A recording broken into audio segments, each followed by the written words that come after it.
مسئلہ ہے، وہ پکڑ کر یا معاف کر۔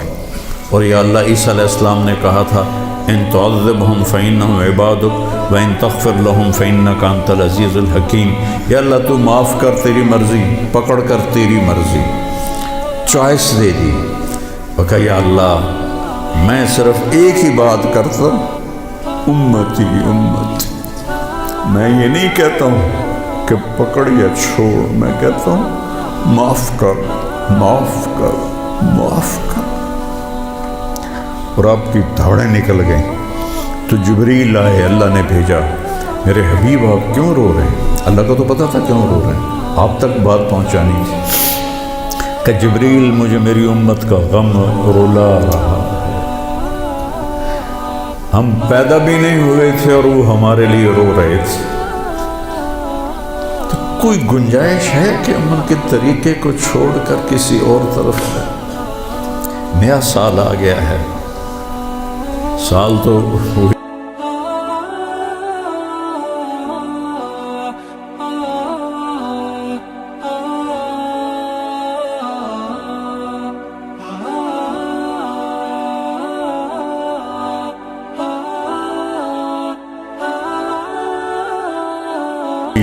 اپنی میں لگاؤ۔ تو اللہ نے آ کے جبریل نے کہا یا رسول اللہ، اللہ فرما رہے ہیں ہم آپ کو آپ کی امت کے بارے میں خوش کر دیں۔ فرمایا تطیعوننی فی المنشط والمکرہ، جی چاہے یا نہ چاہے میری مان کے چلو گے۔ تنفقون علی فی العسر والیسر، تنگی اور فراخی میں میرے اوپر مال خرچ کرو گے، میری حفاظت کرو گے جیسے اپنے بچوں کی کرتے ہو، بھلائی کو پھیلاؤ گے، برائی کو مٹاؤ گے، اللہ کے راستے میں جہاد کرو گے، لوگوں کی لان تان سن کر اللہ کی اطاعت سے نہیں ہٹو گے، لوگوں کی لان تان، لوگ تانے دیں گے، کیا کیا کہیں گے۔ میں جب آج سے 52 سال پہلے جب میں اللہ نے مجھے میڈیکل سے موڑا اور میں نے مدرسے میں جانے کا کہا تو پورا خاندان 6 مہینے صرف میں ٹارگٹ ہوتا تھا، گالیاں تانے، رائمنڈ والوں کو گالیاں، مولویوں کو گالیاں، مجھے گالیاں، میں تو ان کی اولاد تھا پھر مجھے بھی گالیاں۔ کہ پرواہ نہیں کرو گے، ڈٹ کے چلو گے، جم کے چلو گے۔ کہا جی اور کچھ؟ کہ بس اور کچھ نہیں، کہ ہاتھ بڑھائیں۔ تو آپ نے ہاتھ بڑھایا تو 2 صحابہ نے پہل کے لیے دوڑ لگائی، ایک برا بن معرور، ایک ابو الحسن بن تیہان۔ تو بعض محدثین فرماتے ہیں کہ برا بن معرور کا ہاتھ پہلے پڑا، اور بعض فرماتے ہیں ابو الحسن بن تیہان کا ہاتھ پہلے پڑا، اور میری رائے میں بھی یہی ہے کہ ابو الحسن بن تیہان وہ پہلے ان کا ہاتھ لگا، چونکہ انہوں نے پھر اس بعد ایک دم کہا یا رسول اللہ ایک بات ابھی بتا دیں، کل اللہ آپ کو فتح دے، عرب آپ کے تابع ہو تو آپ ہمارا شہر چھوڑ کے مکہ تو واپس نہیں جائیں گے؟ یہ ابو الحسن نے کہا، تو آپ مسکرائے، کہا میرا جینا بھی تمہارے ساتھ ہے اور میرا مرنا بھی تمہارے ساتھ ہے۔ جب مکہ فتح ہوا تو آپ صفا پہاڑی پہ کھڑے ہو کر نا آپ نے لمبی دعا کی، تو انصار مدینہ آپس میں نا سرگوشیاں کرنے لگے، اخذتہ الرأفۃ ببلدہ، لگتا ہے اللہ کے نبی کو اپنے شہر کی محبت نے پکڑ لیا ہے اور شاید اب یہ مدینہ نہیں واپس جائیں گے۔ تو جبریل آئے، یا رسول اللہ انصار بدگمان ہو رہے ہیں، عشق بدگمان کر دیتا ہے، عشق کی زیادتی بدگمان کر دیتی ہے، چاہے وہ نبی کے ساتھ ہی کیوں نہ ہو۔ تو انصار بدگمان ہو گئے، تو آپ ایسے ہاتھ اٹھائے ہوئے تھے تو آپ نے ایک دم ایسے کہا یا معاشر الانصار ما اسمی اذن۔ پڑھا کرو یہ کہانیاں، تم پتہ نہیں کیا دیکھتے رہتے ہو، کیا سنتے رہتے ہو، کیا کرتے رہتے ہو۔ زندگی جیسی دولت کو ضائع کرتے ہو، زندگی جیسی دولت، ایک ایک پائی پہ لڑتے ہو اور زندگی جیسا سرمایہ برباد کرتے ہو۔ اے انصار کی جماعت، جانتے ہو میں کون ہوں؟ انا محمد بن عبداللہ، انا رسول اللہ، میں محمد میں اللہ کا رسول، میں تمہیں بول دے چکا ہوں، میرا مرنا بھی تمہارے ساتھ ہے، میرا جینا بھی تمہارے ساتھ ہے۔ تو سارے انصار رونے لگے گا، یا رسول اللہ، محبت کی شدت کی وجہ سے بدگمانی پیدا ہوئی ہے، کوئی ایمان کی کمزوری کی وجہ سے نہیں۔ تو آپ نے فرمایا اللہ اور اس کا رسول تمہارا عذر قبول کرتے، سبحان اللہ، اللہ اس کا رسول تمہارا عذر قبول کرتے۔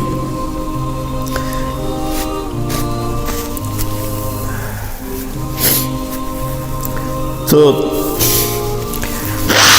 اس میں دو عورتیں بھی تھیں، ام منی اور ام عمارہ۔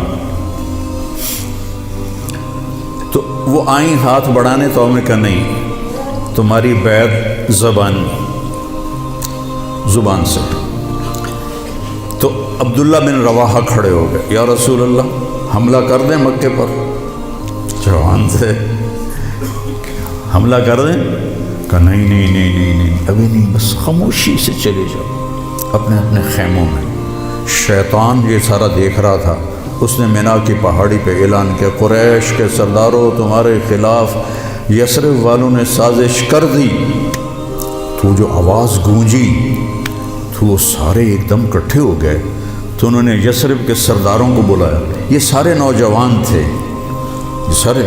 نبی کی ایک نشانی یہ ہے، ایک کہ اس کے پیچھے لبیک کہنے والے سب سے پہلے جوان ہوتے ہیں، چونکہ بوڑھے خشک شاخ بن چکے ہوتے ہیں اور جوان تر شاخ ہوتے ہیں۔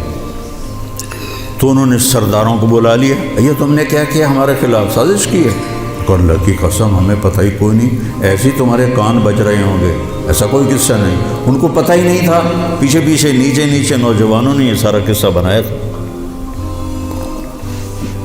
تو یہ مینا کے دن ہیں 12 13 10 11 12 13۔ تو اس کے 2 ہفتے کے بعد پھر اللہ تعالیٰ نے ہجرت کی اجازت دی، تو محرم سے ہجرت کی ابتدا ہو گئی۔ تو آپ نے فرمایا چونکہ ہجرت کی ابتدا تو محرم سے ہے، ہمارے نبی نے ہجرت کی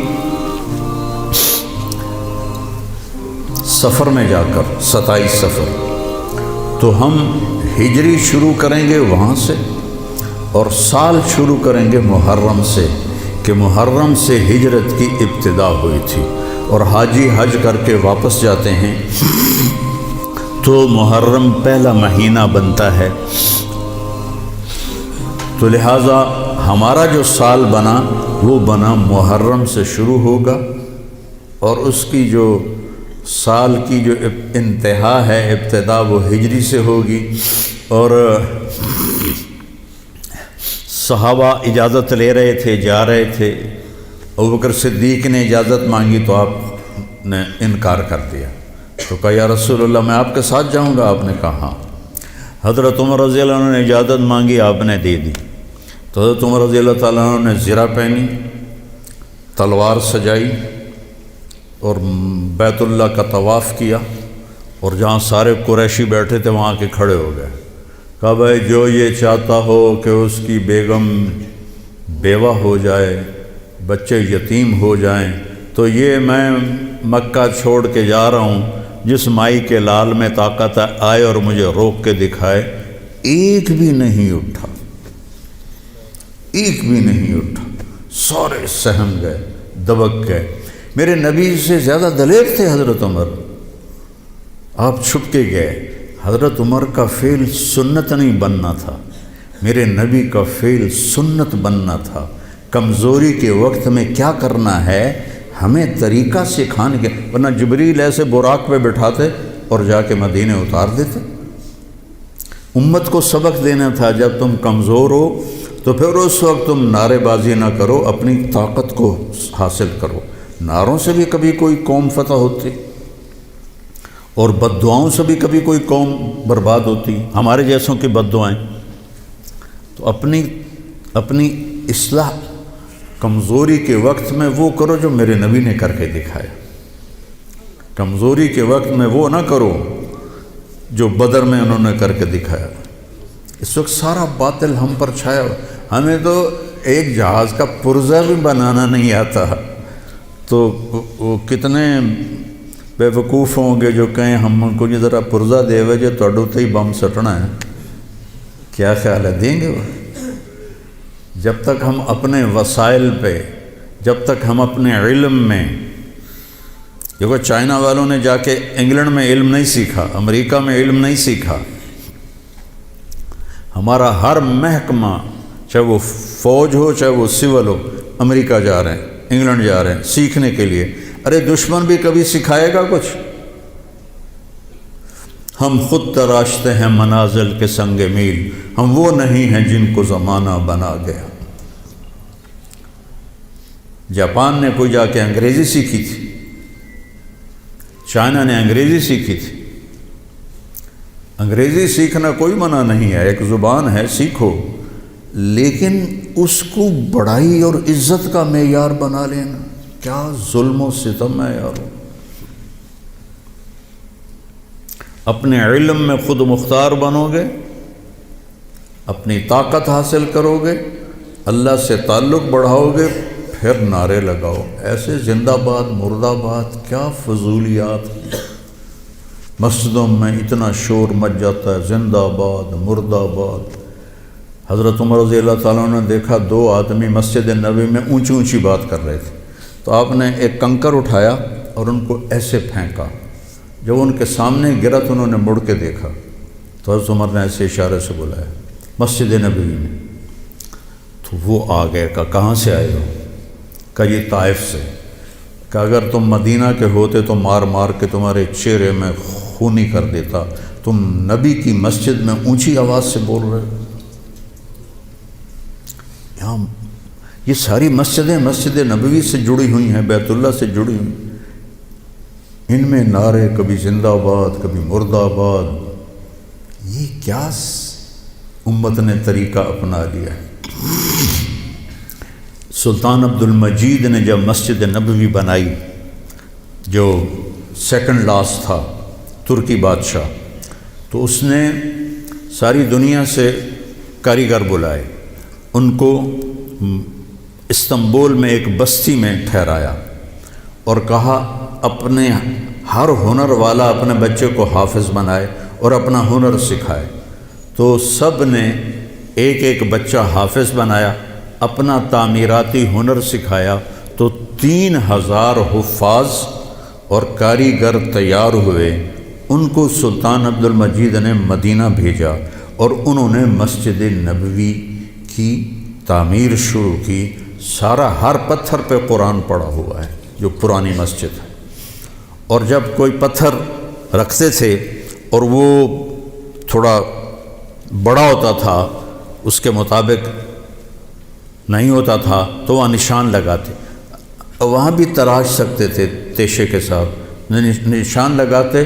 جس بستی میں وہ ٹھہرے ہوئے تھے وہاں وہ پتھر واپس جاتا، وہاں اس کی کاٹ تراش کر کے پھر واپس بھیجا جاتا، پھر اسے لگایا جاتا، پھر وہ تھوڑا سا زیادہ ہوتا، پھر وہیں جاتا تھا اور وہاں جا کے تاکہ ٹھک ٹھک کی آواز میرے نبی کو تکلیف نہ دے۔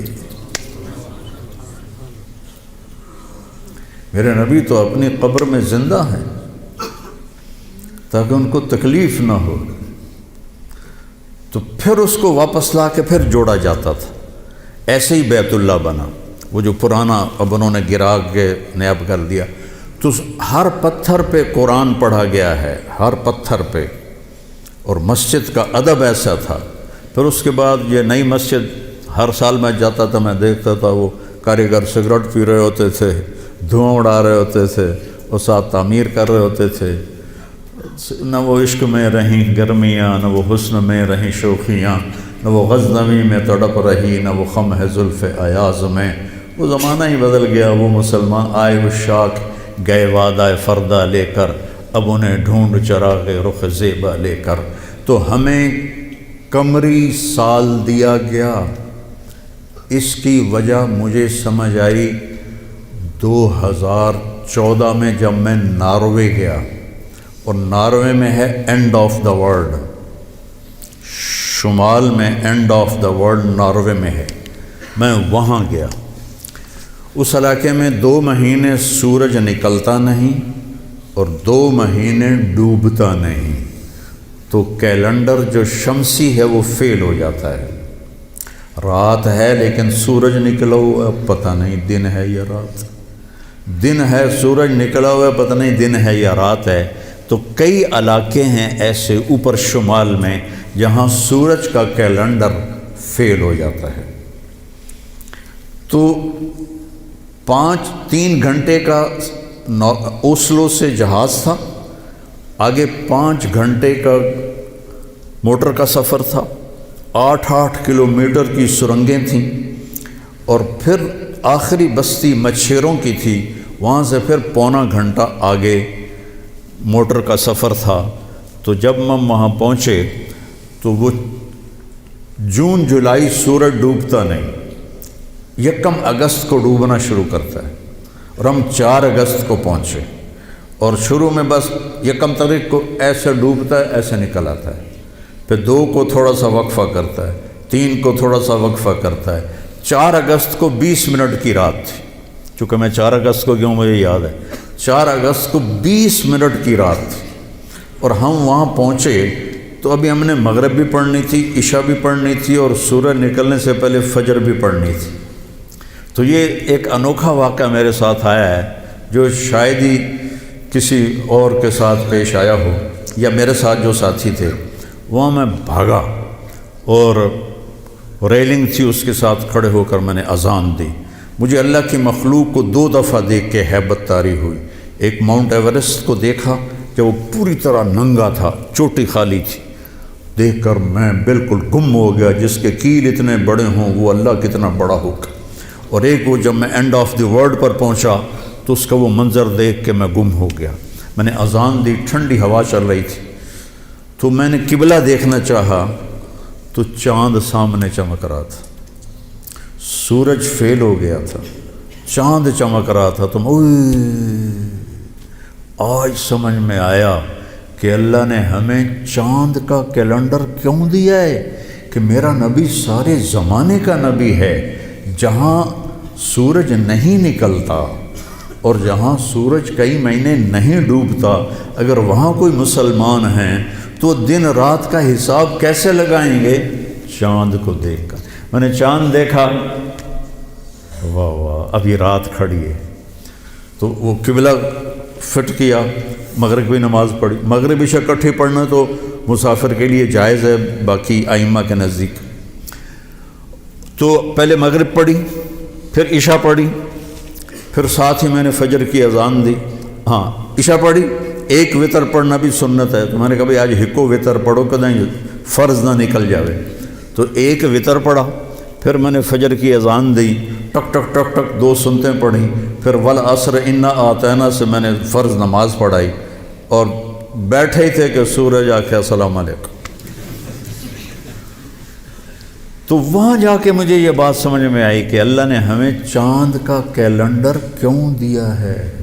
یہ کہیں بھی ناکام نہیں ہوتا، کہیں فلاپ نہیں ہوتا۔ سورج کا کیلنڈر کتنی جگہ ہیں دنیا میں جہاں فلاپ ہو جاتا ہے، ناکام ہو جاتا ہے۔ تو یہ ہمارے نبی کی عالمی نبوت کی ایک دلیل چاند کا نظام شمسی بھی ہے۔ تو بھائیو، میں بہت ساری باتیں وقت کے متعلق بتا گیا، کہنا تو یہ تھا کہ ہندسہ بدلا ہے تو اپنے آپ کو بھی بدلیں، توبہ کریں اپنے رب کی بارگاہ میں، اور گناہوں سے توبہ کریں۔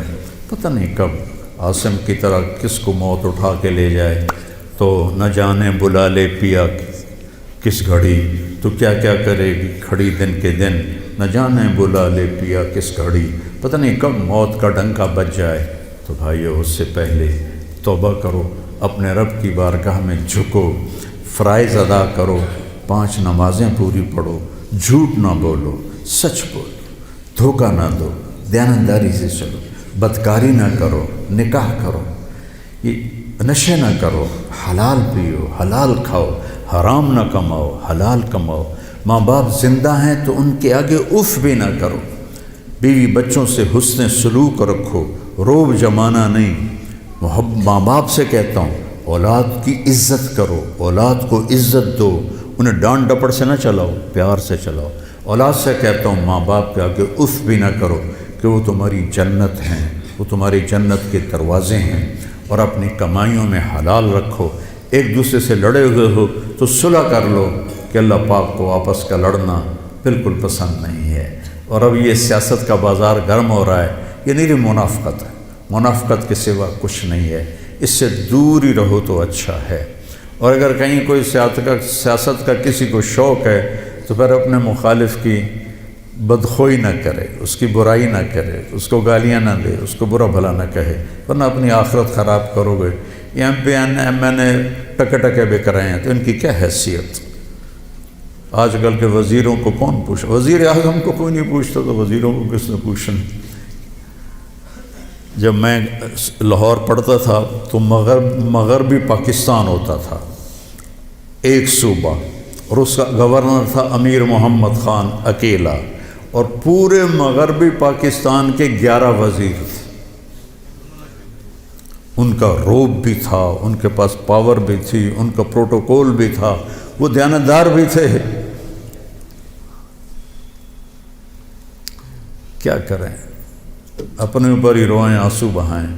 تو بھائی توبہ کرتے ہو سارے؟ کہو میرے ساتھ، یا اللہ میری توبہ، پھر کہو یا اللہ میری توبہ، پھر کہو یا اللہ میری توبہ۔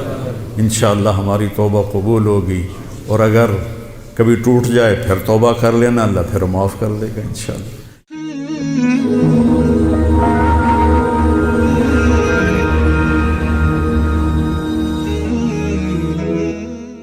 کتنے پاگل پن کی بات ہے کہ خوشی منائی جاتی ہے۔ خوشی منانے کی بات تو نہیں ہے، یہ تو 1 سال کم ہو گیا میری زندگی میں سے، میں اپنی قبر کے 1 سال اور قریب چلا